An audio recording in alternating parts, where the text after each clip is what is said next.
Have you ever heard of an electronic or an electric cigarette? Well, believe it or not, they do exist. Companies overseas and on the internet are selling devices that let smokers get a hit of nicotine without the cigarette. And we are not talking about some nicotine patch. These are actual devices that look and feel like real cigarettes. But get this, there is no tobacco, no dirty smoke or tar. It sounds like they might be able to help a lot of people, right? Casey Stiegel with the news live in Los Angeles. So a lot of people have that oral fixation. So are they getting that oral fix out of this? Yeah, they absolutely are. In fact, we hear of reports people smoking these on planes, in hospitals, places where cigarettes are certainly not allowed. Listen to this. There are more than 47 million smokers in this country, according to the American Heart Association. Many of those people trying to kick the habit. And for years, folks have turned to things like those nicotine patches and gum and lozenges, you name it. But now, more and more smokers using this. Check it out. A high-tech way to put the pack down. Electric cigarettes have been popular for some time throughout Europe and other parts of the world, but now the trend catching on here at home.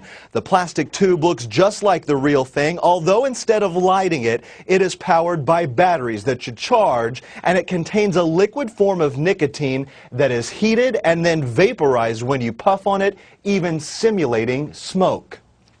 It's a feel-good product. Every smoker has been bashed for years about how bad it is for them and those around them, and this eliminates that, so it kind of takes that weight off of their shoulders that they've been experiencing by the social stigma surrounding smoking.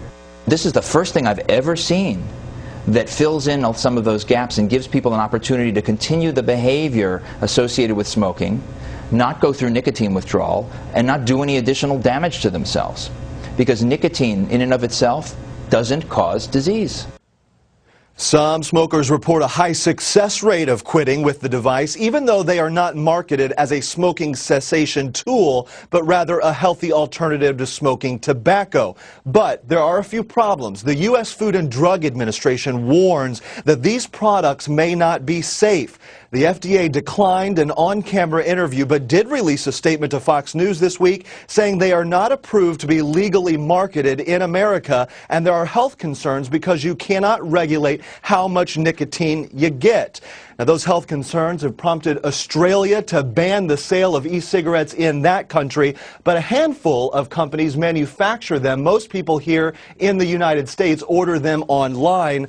They cost between $75 and $150. You know, I got a really smart floor crew here, and they just pointed out a really good observation that the FDA is worried that these things might not be safe as opposed to a cigarette. I mean, really?